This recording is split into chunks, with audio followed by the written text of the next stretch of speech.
Assalamualaikum warahmatullahi wabarakatuh. Perkenalkan, nama saya Muhammad Jatmika Arya Putra. Di video kali ini saya akan mempresentasikan tentang benchmarking dalam bisnis. Yang pertama, apa itu benchmarking? Benchmarking adalah suatu kegiatan yang dilakukan untuk nilai, mengukur, dan membandingkan performa yang dilakukan oleh individu, unit kerja, departemen, atau organisasi tertentu. Kemudian ada jenis-jenis benchmarking. Yang pertama, benchmarking berdasarkan subjeknya dibagi menjadi dua, yaitu internal benchmarking dan external benchmarking. Internal benchmarking adalah suatu kegiatan yang membandingkan kegiatan atau proses yang sama dalam suatu koperasi. Biasanya kegiatan ini dilakukan pada perusahaan yang sudah memiliki anak perusahaan atau cabang, agar setiap perusahaan di dalamnya memiliki standarisasi yang sama dengan induk perusahaan. Kemudian external benchmarking adalah suatu kegiatan benchmarking yang dikerjakan dengan membandingkan perusahaan miliknya dengan perusahaan lain yang bergerak pada bidang industri yang sejenis. Kemudian ada benchmarking berdasarkan objeknya. Yang pertama ada strategic benchmarking, yaitu bagaimana perusahaan lain mampu lebih unggul dari kompetitor lainnya pada bidang yang sama. Kemudian functional benchmarking, yang diukur adalah fungsionalitas kerja pada kompetitor dalam bidang industri yang sama. Ketiga adalah product benchmarking, yaitu yang diukur adalah produk dari perusahaannya dengan produk dari kompetitor lain. Keempat, proses benchmarking. Kegiatan yang diukur adalah kegiatan operasional atau sistem operasional dalam suatu perusahaan. Kemudian performance benchmarking, yang diukur adalah performa produk, barang, atau jasa dari kompetitor lain. Yang keenam adalah financial benchmarking, yang diukur adalah kondisi keuangan dari perusahaan lain. Kemudian manfaat melakukan benchmarking.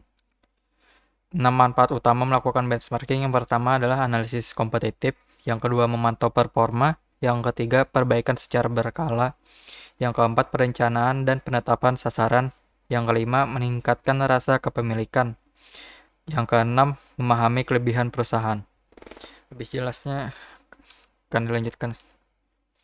Kemudian analisis kompetitif. Dengan membandingkan performa perusahaan saat ini dengan performa kompetitor lain, maka perusahaan akan mampu mengidentifikasi bagian mana yang harus Anda tingkatkan atau Anda perbaiki.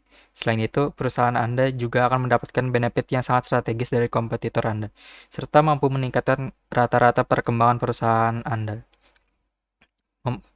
Yang kedua, memantau performa. Anda akan mampu mendapatkan tren saat ini dengan melakukan kegiatan benchmarking, sehingga akan memungkinkan perusahaan Anda untuk menerapkan tren tersebut dan mendapatkan hasil yang maksimal. Untuk itu, kegiatan benchmarking ini perlu dilakukan secara berkala untuk memantau keberhasilan perusahaan dalam mencapai tujuannya. Ketiga, perbaikan secara berkala. Dengan melakukan benchmarking juga, Anda akan bisa meningkatkan performa bisnis secara berkelanjutan. Hal tersebut memang sudah sepatutnya dilakukan dari waktu ke waktu. Keempat, perencanaan dan penetapan sasaran. Setelah Anda berhasil melakukan benchmarking, maka perusahaan Anda nantinya akan mampu menentukan tujuan dan metrik performa untuk bisa meningkatkan kinerja perusahaan. Nantinya, sasaran tersebut akan menjadi target baru yang lebih kompetitif. Namun, perusahaan tetap harus menetapkan target yang realistis. Kelima, yaitu meningkatkan rasa kepemilikan. Kegiatan benchmarking ini harus dilakukan dengan melibatkan setiap karyawan agar bisa memperoleh seluruh jawaban yang diperlukan. Dengan cara mendengarkan pendapat karyawan, maka perusahaan Anda akan mendapatkan pemahaman yang baik terkait peran dari setiap individu, sehingga akan meningkatkan rasa memiliki dalam diri karyawan. Nantinya akan timbul rasa bangga dari para karyawan karena pekerjaan mereka bisa memberikan dampak yang lebih baik pada perusahaan.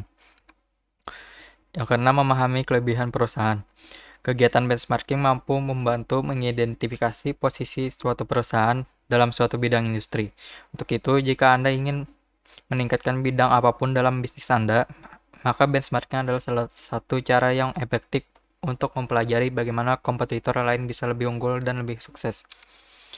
Kemudian ada syarat-syarat benchmarking. Yang pertama adalah kemauan dan komitmen. Yang kedua adalah keterkaitan tujuan strategik. Yang ketiga, tujuan untuk menjadi terbaik bukan hanya untuk perbaikan. Keempat, keterbukaan terhadap ide-ide. Kelima, pemahaman terhadap proses, produk, dan jasa yang ada. Keenam, proses yang terdokumentasi. Yang ketujuh, keterampilan analisis proses. Yang kedelapan, keterampilan riset, komunikasi, dan pembentukan tim.